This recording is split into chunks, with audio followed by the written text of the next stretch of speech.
Había una calle que conectaba un hospital y había una escritura apócrifa, y todo esto lo defendió evidentemente Macedo de la Concha por instrucciones de, en su momento, el presidente Vicente Fox.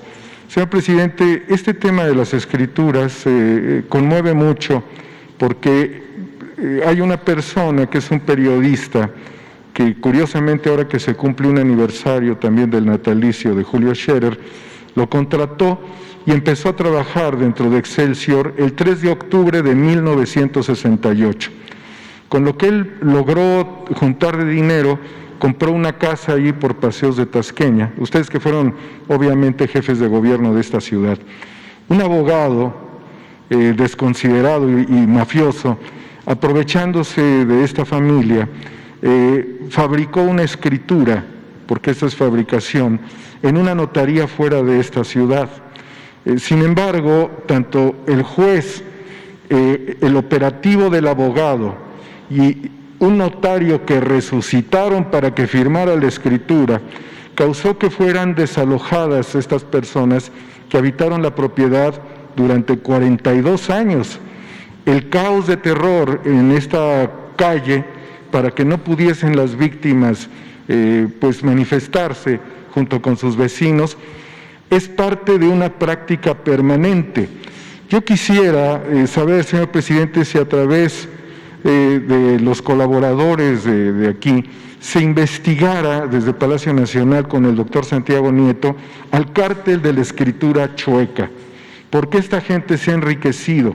La persona que fue desalojada, enferma del corazón, más de 80 años, y esta gente se ha enriquecido justamente despojando a las personas. Hay todavía problemas en este sentido en la ciudad y en el resto del país. Lo curioso es cómo resucitan en México a notarios públicos. Ese es un tema, señor presidente, contribuyendo a una investigación de la compañera de Oro Sólido. Sí, lo vemos.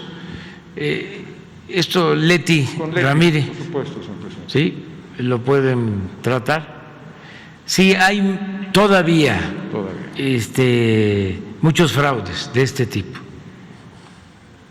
En el sexenio pasado se generalizaron fraudes de despojo de departamentos de Infonavit, miles de despojos. Todo esto orquestado desde arriba, con abogados y también notarios. De lo que tenemos más conocimiento. Y ya se está actuando, y yo di instrucciones desde el principio que no se desalojara a nadie, ni un desalojo. Y no ha habido, desde que estamos en el gobierno, un solo desalojo de un trabajador de su familia en un departamento de Infonavit. Entonces, por esto y muchas otras irregularidades en donde intervienen de ministerios públicos y jueces y notarios, pero ya eso yo considero que es parte del pasado. Creo que no se esté dando en la actualidad. De todas maneras lo vamos a revisar, pero sí había, me acuerdo cuando fuimos jefes de gobierno, el paraje San Juan, ¿sí? El mejor ejemplo, nos obligaban a pagar, no se me va a olvidar la cantidad porque tiene que ver con una fecha histórica, 1810. 1.810 millones. Y eran terrenos nacionales que ya habían escriturado, también con corrupción. Tenía que ver también el gobierno, porque cuando citaban a los representantes del gobierno, a los del jurídico del gobierno, no asistían y se iban perdiendo ¿sí?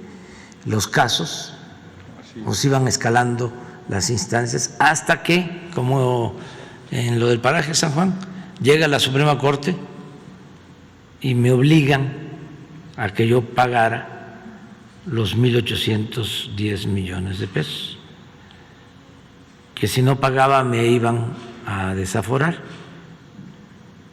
Investigamos y era un fraude. Entonces es esto que siempre se da o suele pasar entre el derecho y la justicia. Entonces, para el abogado ortodoxo, ya cuando llega a esa instancia de la Suprema Corte, le llaman cosa juzgada y ya no se puede hacer nada. Esto da también motivos para la corrupción, porque si la autoridad está siendo requerida por un juez, un magistrado o por la Suprema Corte para que pague, entonces se puede negar o puede demorar el proceso. Entonces los interesados ofrecen dinero a la autoridad, ofrecían dinero a la autoridad. Entonces la autoridad recibía ese soborno de mucho dinero porque no tenía, ahora sí, ningún problema, porque se lo estaba solicitando una autoridad judicial. Nada más que el que cobraba tenía que dar una parte a la autoridad que autorizaba. En ese entonces yo dije no vamos a pagar. Y se generó un lío. Entonces los abogados ortodoxos, ¿no?, que yo no cumplía con la ley y que no había Estado de Derecho, porque eso se usa mucho, se usaba mucho cuando prevalecía el Estado de Chueco, se esgrimía de que debía de haber Estado de Derecho, siempre, cuando en realidad era un Estado de cohecho o de Chueco, lo que prevalecía. En ese caso intervinieron notarios. Luego habían otros predios. Había uno que le llegamos lo llegamos a identificar como el predio volador, porque no lo encontrábamos, o sea, estaba en distintos sitios en la ciudad, que se hacían expropiaciones, ¿sí?, mal hechas, el gran contubernio que existía entre particulares y autoridades. Mucha corrupción en este sentido. Acuérdense ustedes que la novela de Carlos Fuentes, La región más transparente, toca ese tema, lo de los negocios inmobiliarios en la ciudad, todo lo que tiene que ver con el uso del suelo en la ciudad.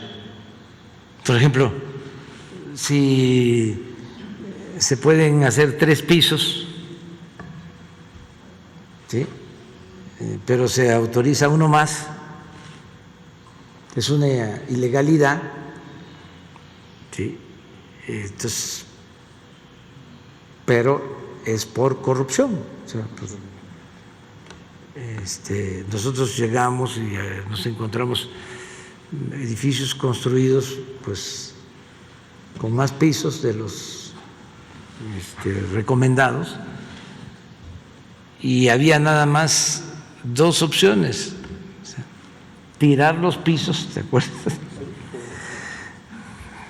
Tirar los pisos, o una indemnización, un pago por indemnización. Pero en fin, mucha corrupción de esto, o sea, y es importante que se conozca. Ya los notarios están actuando de otra forma, de otra manera, cooperan, ayudan para que no se den estas cosas, porque el notariado pues tiene que dar certidumbre, tiene que dar garantías, y ellos mismos cuidan para que no se dé este tráfico de falsificaciones, ¿no? Es una falsificación. Lo que usted acaba de decir, señor presidente, de cómo operan los abogados para vencer en tribunales, le ha dado usted ahorita una luz a una mujer que a los 82 años con problemas cardíacos fue desalojada. Le ha dado luz, y ojalá esos criminales puedan terminar en la cárcel. Muchas gracias. Sí, lo vamos a ver. Muy bien, nos vemos.